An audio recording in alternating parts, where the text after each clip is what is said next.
देखिए, आज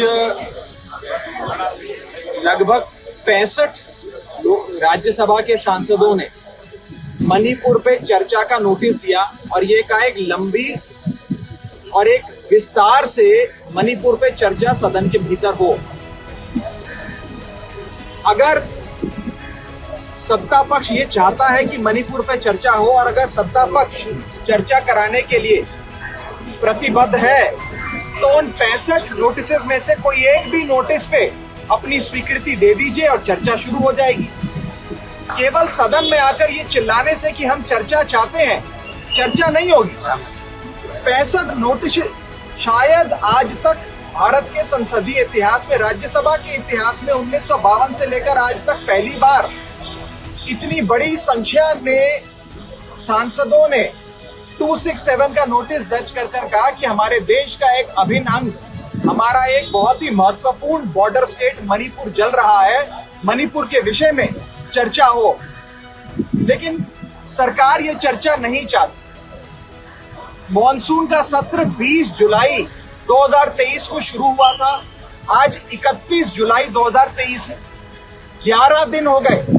11 दिन में किसी एक भी दिन अगर सरकार मणिपुर में चर्चा करा लेती तो बाकी के वर्किंग डेज बच जाते और उसमें लेजिस्लेटिव काम हो जाते।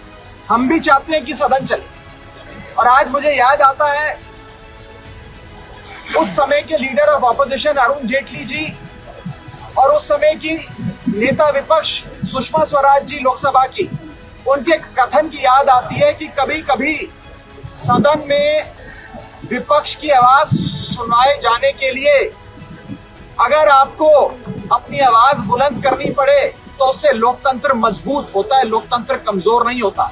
और आज उसी कथन का हवाला देते हुए हम चेयरमैन साहब से, सभापति जी से हाथ जोड़कर विनती करना चाहेंगे कि मणिपुर के विषय पे चर्चा हो।